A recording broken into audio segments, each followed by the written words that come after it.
On dit qu'un élixir mère, en fait, qui est conservé avec suffisamment de cognac, et si vous le faites avec cette recette-là, il n'y aura pas de problème, ça se garde à vie. D'accord? C'est pour ça que c'est pas la peine d'en faire des grosses quantités, parce que du coup, un, vous n'en aurez pas besoin de beaucoup, et en plus, ça va se garder longtemps en réalité. D'accord. Donc ça, c'est la première des méthodes, du coup, la méthode de solarisation. D'accord? Ça se fait avec des fleurs fragiles, ça va se faire avec les fleurs d'été en général. Après, Bach a élaboré une deuxième méthode de fabrication, qui est la méthode par l'ébullition. D'accord? Donc là, on est plutôt avec la méthode de l'ébullition, on est plutôt sur les plantes de début de printemps.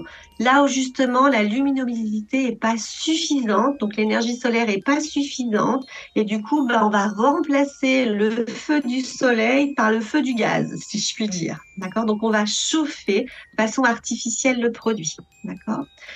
Donc, pour savoir quelles sont les plantes qu'on fait en solarisation, quelles sont les plantes qui sont faites en ébullition, je vous ai fait un petit calendrier de cueillette où, donc, sur la dernière colonne, hein, vous aurez donc tout simplement le petit S qui veut dire solarisation, le petit E qui voudra dire ébullition. D'accord? Et je vous ai mis, du coup, pour chaque fleur, en fait, les mois où vous pouvez les retrouver un peu plus. Alors, c'est une information, hein, c'est une aide pour vous à la cueillette. C'est pas valeur absolue, c'est-à-dire que ça va dépendre beaucoup d'une année sur l'autre. Ça va dépendre aussi à quelle altitude vous habitez, hein. Donc ça, c'est un document qu'on vous a joint, du coup, avec l'envoi de cette session.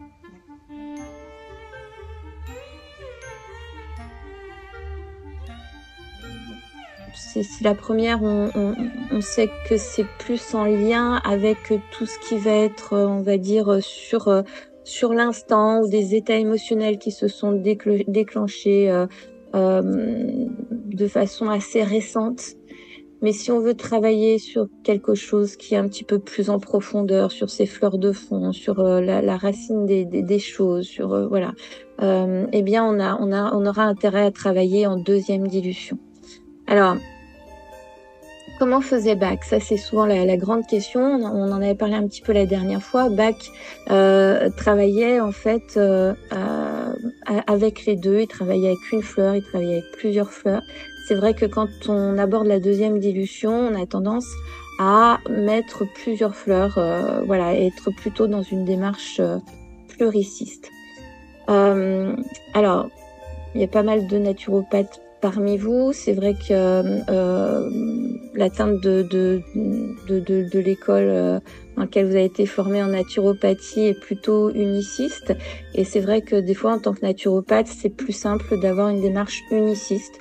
Voilà. Par contre, si l'approche de conseiller en fleurs de bac vous séduit, là, l'avantage, c'est que nous avons beaucoup plus de temps. On va centrer tout l'entretien sur l'aspect psycho-émotionnel. Donc, c'est aussi l'opportunité de pouvoir travailler en pluriciste. Alors, en pluriciste, on reviendra justement là-dessus cet été, mais on a souvent une fleur de fond qui se dégage peut-être pas toujours au premier entretien, mais qui se dégage assez vite aux entretiens suivants. Et puis, on va avoir des fleurs périphériques.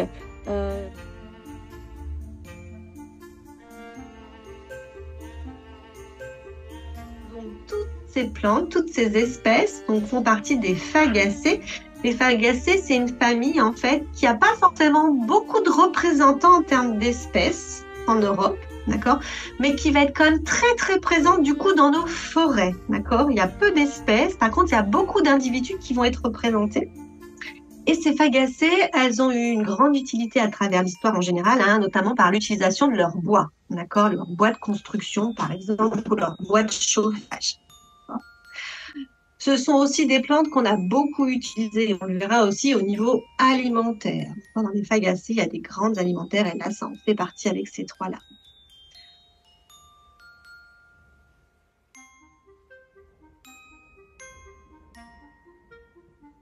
Pour finir sur cette symbolique, la marelle, des jeux d'enfants n'est pas un jeu si anodin que cela.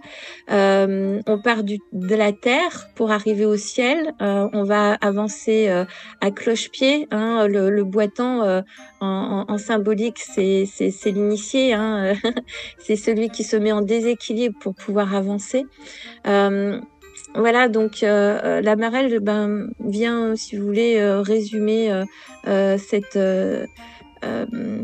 évolution qui peut se faire au niveau humain entre terre et ciel, entre notre microcosme d'humain et notre macrocosme cosmique des étoiles. Voilà, on nous parle vraiment d'un chemin évolutif. Vous pouvez le retrouver à travers des contes aussi comme Blanche-Neige et les Sept Nains, ou les Sept Nains, Blanche-Neige, pareil, il va être le personnage qui dans le conte va venir faire son système de progression, on va dire. Hein, et les Sept Nains représentent les 7 qualités de l'âme, en fait, voilà, qui vont être là en soutien de Blanche-Neige, comme si elle devait aussi passer par ces étapes pour se réaliser elle-même. Donc nos fleurs de bac, elles nous parlent de réalisation de soi, et voilà, ça a du sens, ça devait vraiment avoir du sens pour Bach de faire ces 7 groupes, comme si nous devions un peu passer par toutes ces étapes pour nous réaliser nous-mêmes, voilà, dans une dynamique de 7.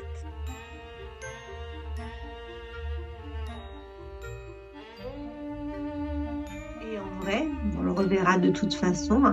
Ce sont des fleurs, du coup, qu'on appelle à pétales soudés, parce que le petit bout que vous voyez, en fait, c'est comme si c'était la pointe d'un pétale. D'accord? Donc ça, c'est une ligule de pétales soudés, en réalité, qui représente la fleur en tant que telle.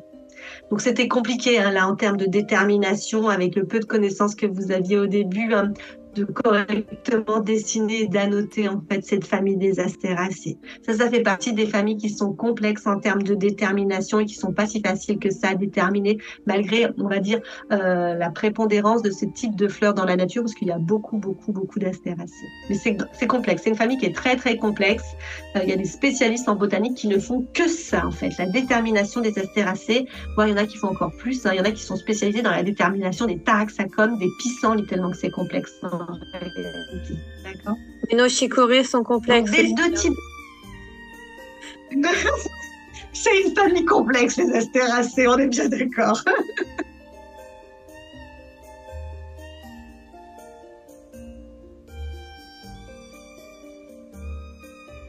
Donc le 12 qui va être, là aussi on a un rythme qui est très intéressant. Le 12 est aussi extrêmement lié à l'aspect cosmique à travers les 12 signes du zodiaque que l'on connaît usuellement, mais on pense aussi au cycle jour-nuit, des 12 heures de la journée et de la nuit. Et puis un cycle qui est un petit peu moins connu, qui s'appelle le grand cycle précessionnel, ou qui se décline, donc qui est en rapport avec l'axe de notre Terre, et on va passer aussi par les 12 signes du zodiaque en 25 920 ans, ce que les anciens appelaient la grande année. Et donc tous les 2160 ans, on passe dans un nouveau signe. Alors, ça, vous avez peut-être déjà entendu parler, on serait dans le signe du Poisson aujourd'hui. Donc à la fin de ce grand cycle de 25 920 ans, donc on sera en train de boucler notre grande année, ce qui pourrait peut-être expliquer beaucoup de choses aujourd'hui. Et là, donc tout ça pour vous dire que le 12 en fait est vraiment relié à aussi à nouveau cette complétude à accomplir en soi, où on passerait par plein d'étapes, par plein de caractères différents.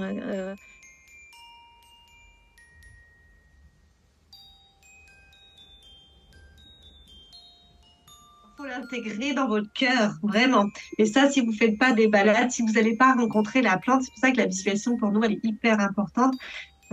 pourrais pas le retenir. Donc, te fais aucun souci, d'accord? Il n'y a pas de peur à projeter avec ça. Ça va rentrer doucement, d'accord? Vous allez faire des balades tout seul, vous allez observer, on va vous faire des exercices, les petits dessins, les visualisations, plein de choses qui vont faire que tout doucement, ça va ancrer. Et puis, ça va s'apprendre avec le temps, d'accord? L'objectif, c'est pas que dans 16 mois, tu connaisses tout le vocabulaire botanique et tous les critères de détermination. Tu reviendras l'année prochaine et encore l'année d'après, s'il faut, il n'y a aucun souci, d'accord?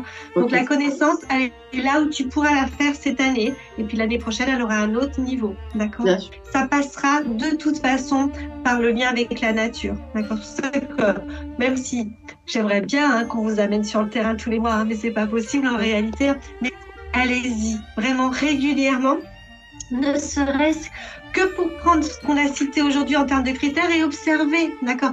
Ah oui, elle m'a parlé de plantes ligneuses, elle m'a parlé de plantes herbacées. Ok, bah, où je les vois dans la nature, les plantes ligneuses, les plantes herbacées, d'accord? Et comme ça, tout doucement, le vocabulaire, il va s'enregistrer. Et juste, vous observez, vous asseyez et vous observez ce que vous avez à côté de vous. Ça, c'est un truc que j'ai jamais fait parce que les gens, quand ils font balade botanique, ils s'attendent à marcher. Moi, une fois, ils m'ont même dit, ah non, non, faut changer parce qu'on a fait 300 mètres en 3 heures. Mais en vrai, tu t'assois, tu peux rester des heures sur place sans bouger juste la tête, en fait, mais pas plus que la tête. Et déjà, tu as plein de choses à D'ailleurs. regarder. C'est ce Bah que oui, faisait en Bach. réalité. Parce que quand... Et même si vous n'avez pas de maison, parce que du coup, vous allez en ville, vous allez au premier parc, vous vous asseyez par terre et forcément, à vos pieds, il y aura plein de choses à observer. Et à vos pieds, il y aura peut-être déjà des fleurs de bac.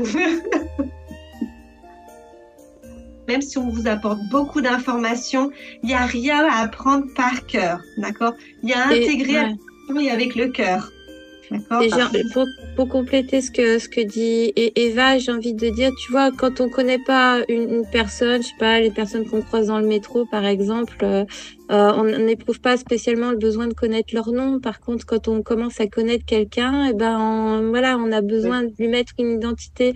Ben, c'est un peu, pour moi, ce que propose Eva, c'est un peu ça, c'est d'aller dans la nature. Donc, la rencontre commence à se faire petit à petit avec les éléments de la nature, et puis on éprouve le besoin de connaître leur nom pour faire mieux connaissance, quoi.